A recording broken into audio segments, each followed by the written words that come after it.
verte nuevamente. Karen, un gusto saludarte nuevamente. Igualmente para mí. Y Rodrigo, está con nosotros también Rodrigo Ugarte, periodista de nuestro departamento de prensa, quien durante mucho tiempo también siguió y estuvo investigando este robo del siglo. Te debe llamar la atención, igual que a nosotros, Rodrigo, ¿no es cierto? Han pasado casi 10 años de este robo del siglo y nuevamente se pone en la palestra el tema de la seguridad, lo vulnerable que es el principal terminal aéreo de nuestro país. Absolutamente. Recordar que el primer robo del siglo, por decirlo así, ocurrió el 12 de agosto del 2014, o sea, hace 9 años más o menos, ¿no? Y esa vez no se disparó ni un tiro en el aeropuerto porque las condiciones eran sumamente distintas a las actuales.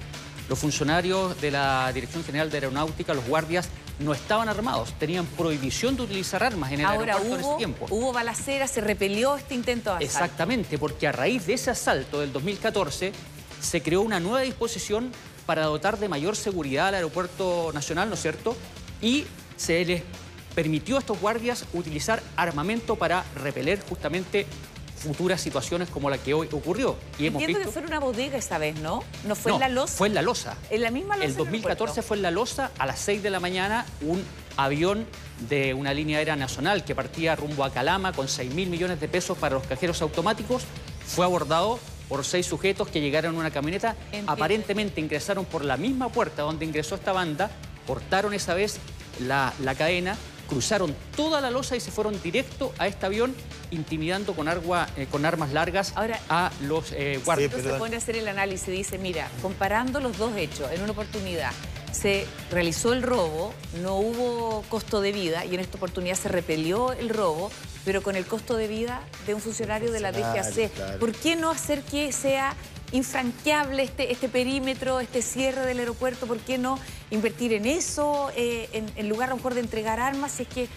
de todas maneras le va a costar la vida a una persona que está haciendo su trabajo? Claro, siempre se entendió que los guardias armados tenían un efecto disuasivo en el fondo. Nunca se pensó en que se iba a llegar a este extremo de violencia. Pero sin duda el aeropuerto demuestra una vez más la vulnerabilidad. Porque 3 años después ocurrió el robo a las bodegas, que tú dices, que fue un robo exitoso, claro, donde se robaron una cantidad enorme de dinero que superó los 6.000 millones de la vez anterior. Hay una situación de fragilidad que es evidente, pero lo más indignante no es la fragilidad en sí misma, sino que el tiempo que pasa y nadie hace nada. Me llaman mucho la atención además los autos calcinados, porque es lo mismo que vimos, ya vamos a tener esa imagen en vivo.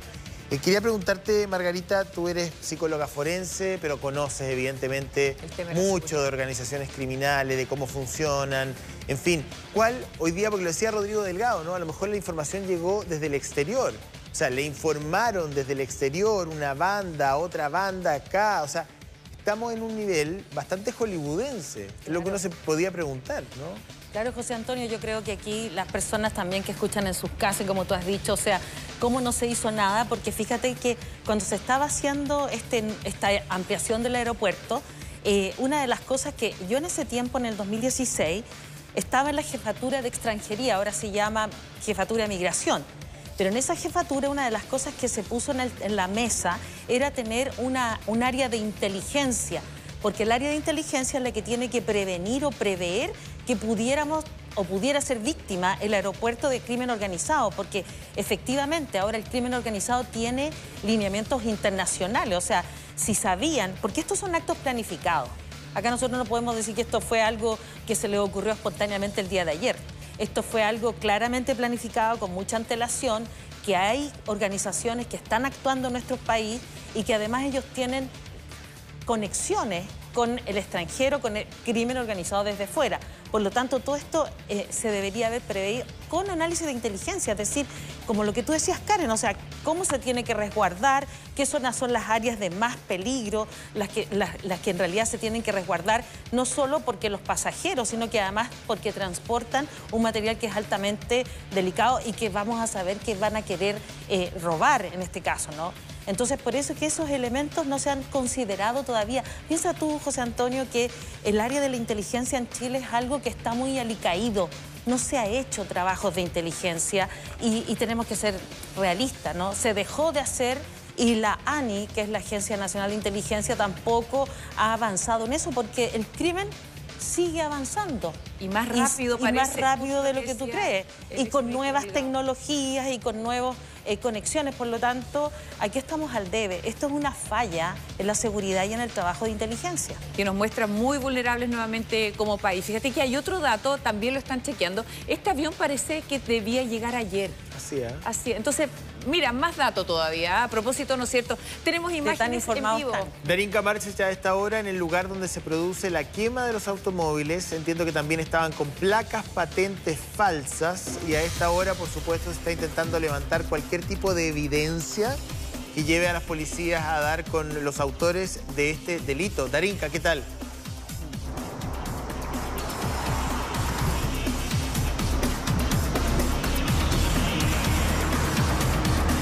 Darinka.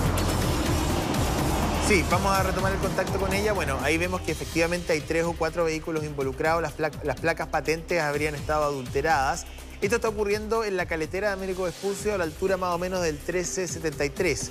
Hubo harto taco en algún momento porque evidentemente la caletera está completamente cortada. Son unas Ford 150, hay una camioneta Mitsubishi también. Son vehículos de alto tonelaje.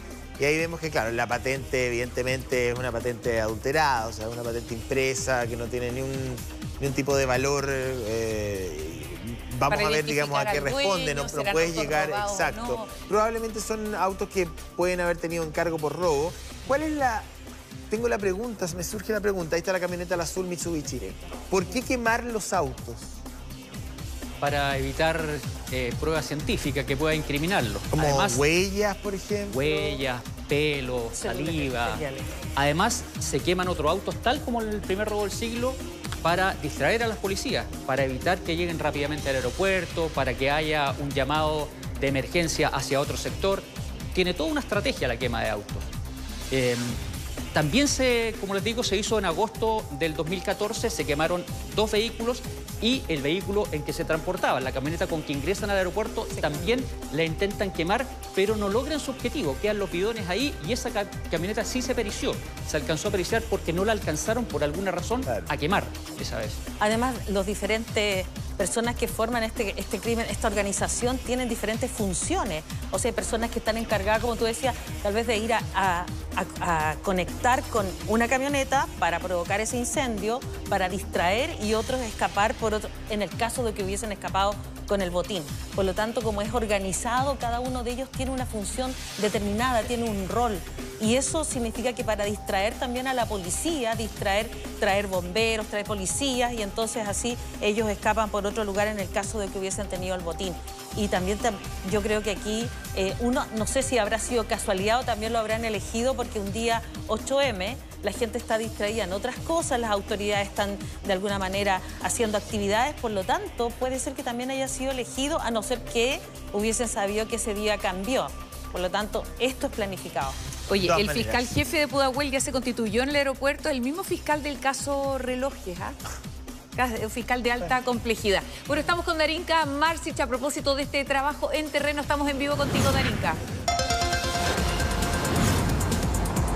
Bien, ahora sí lo escucho, muchachos. Yo les decía que estamos en otro sector, ¿cierto? Lo que fue este robo en el aeropuerto de Pudahuel. Acá ustedes lo mostraban en imágenes anteriores de testigos que se estaban quemando 2 vehículos. Lo que pasó acá, específicamente en las inmediaciones de AMB, sector Enea, en el enlace Américo Vespucio, es que ingresaron 4 vehículos. 4 vehículos están involucrados en este suceso. Fueron quemados también para poder impedir, ¿cierto?, el flujo de lo que es este enlace de Américo Vespucio. Veo vehículos que tienen impactos de bala, eso está confirmado, y por eso que también la PDI en estos momentos está investigando, está periciando lo que ocurrió acá. Están tomando también lo que son los casquillos, están sacando las fotos pertinentes para dar con la investigación y también la conexión que tienen estos vehículos con lo que ocurrió en el aeropuerto de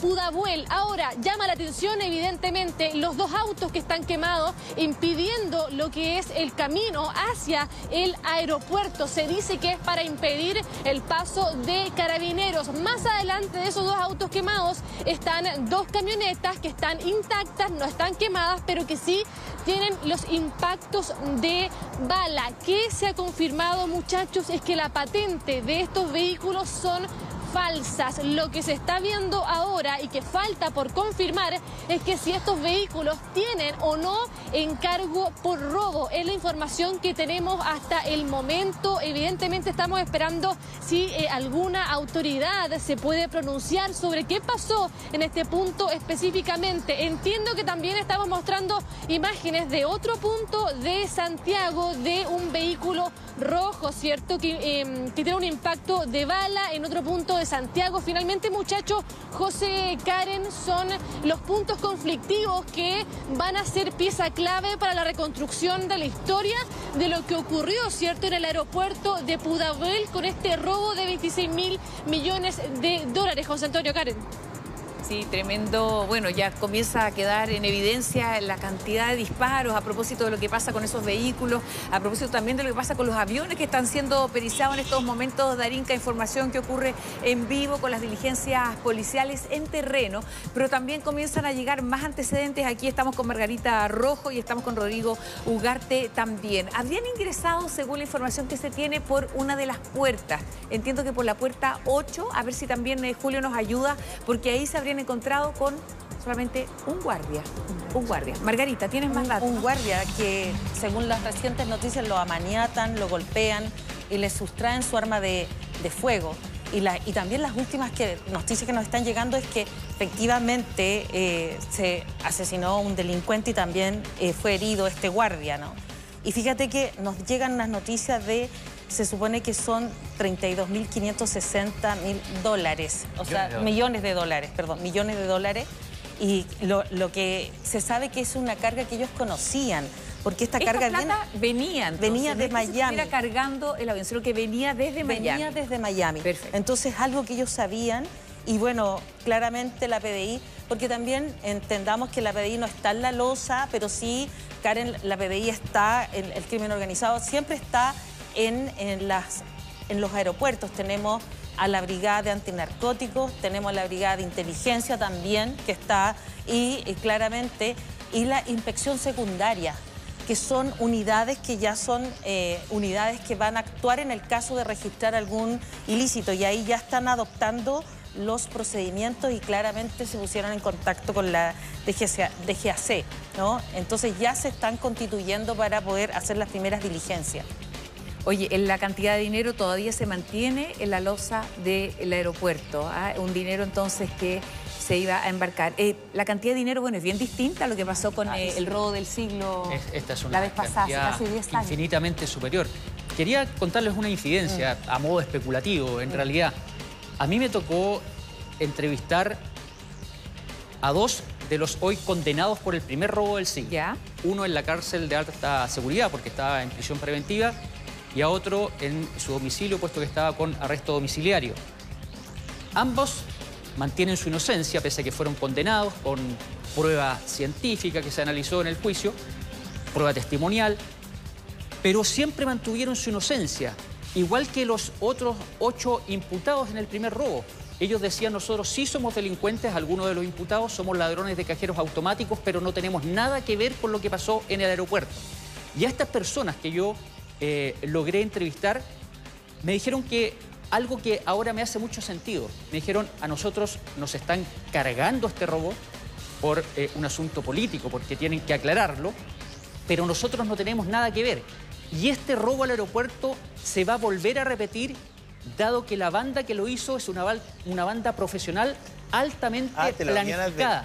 Advirtieron el 2014 que un hecho como este se iba a repetir, puesto que ellos no tenían nada que ver con el primer robo del siglo.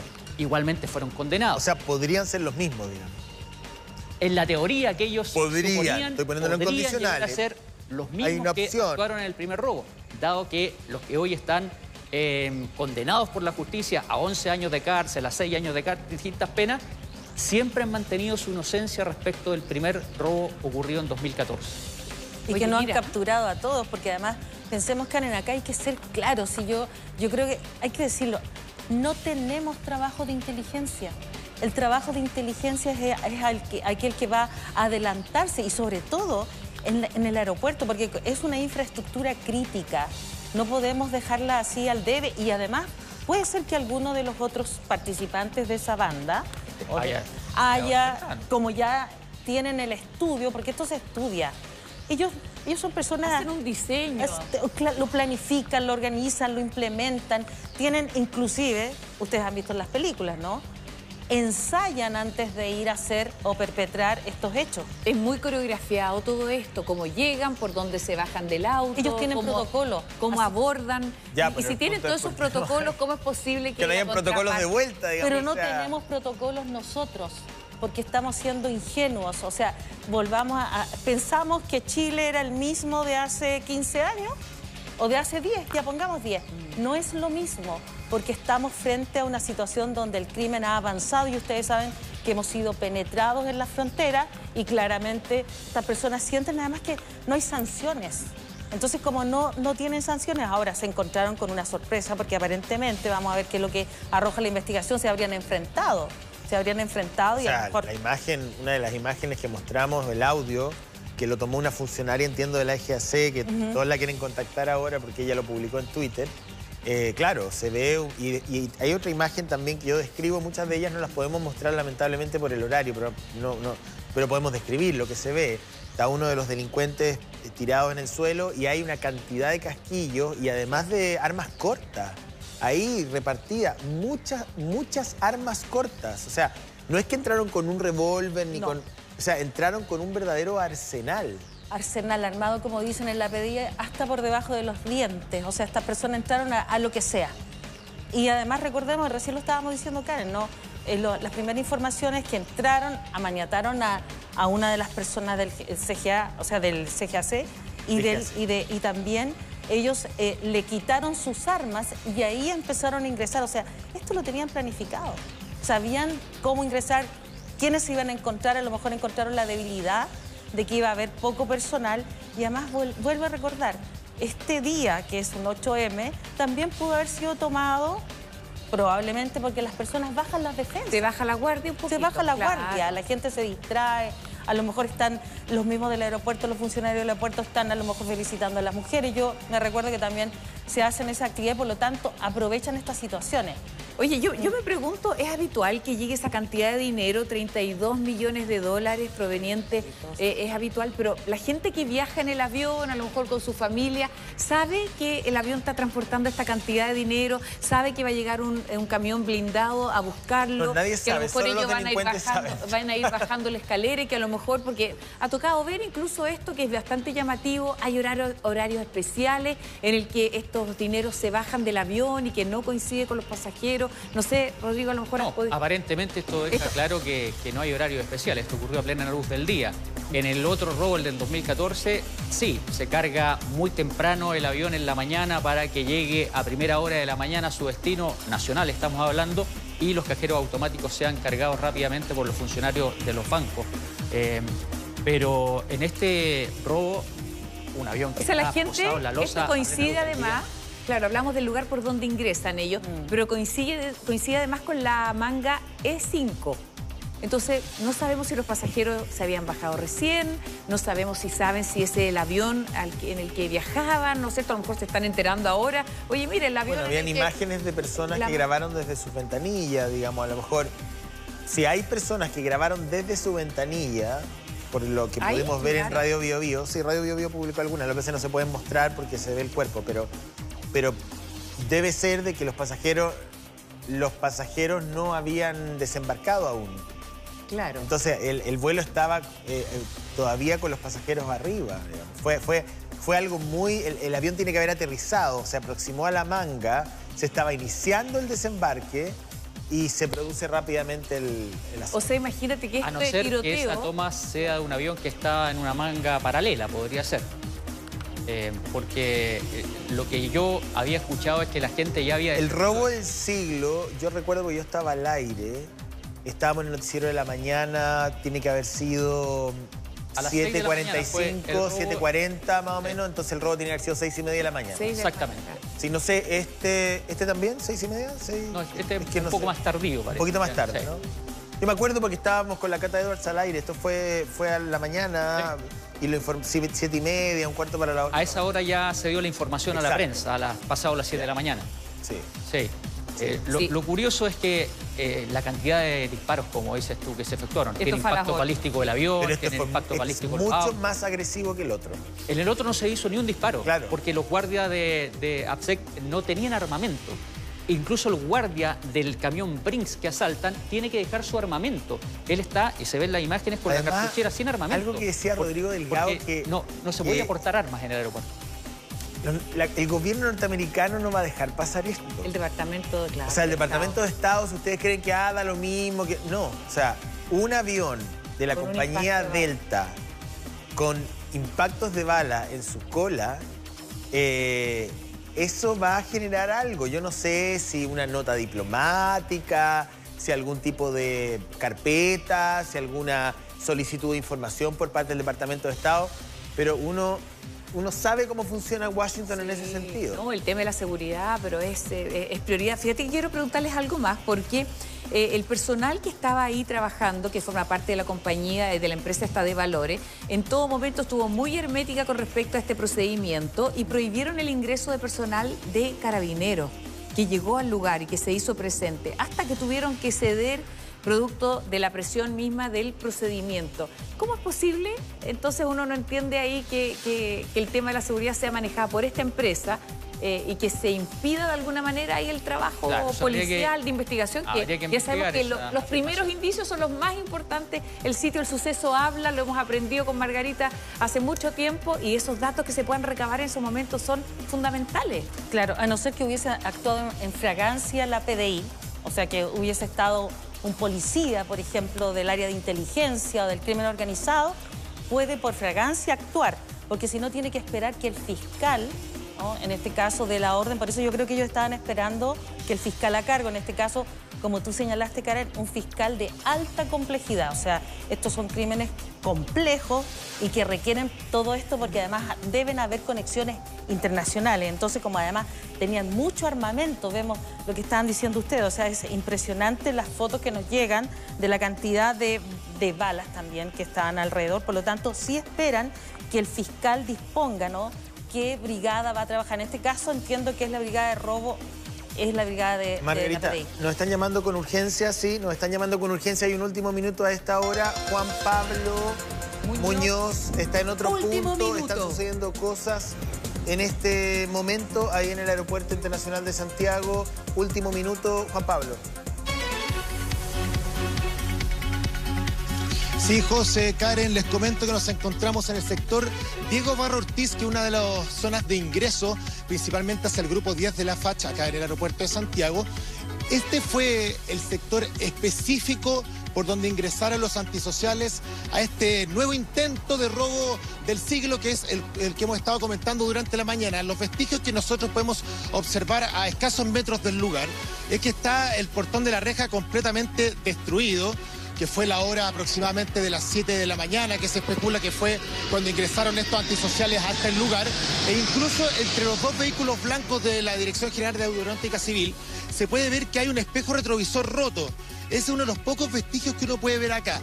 Un portón completamente destruido que ingresaron a máxima velocidad, con mucha fuerza, y posteriormente al ingresar se les rompió, se les quebró uno de estos espejos retrovisores, como les contaba, que se encuentra ahí, justamente en el piso, específicamente entre estos dos vehículos blancos.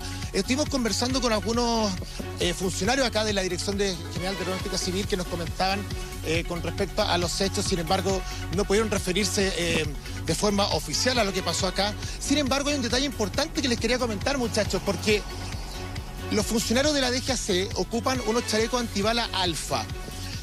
Esos chalecos, al momento en que ingresan a hacer estos operativos frente a delincuentes que están ocupando fusiles, pueden de igual forma recibir un impacto de bala.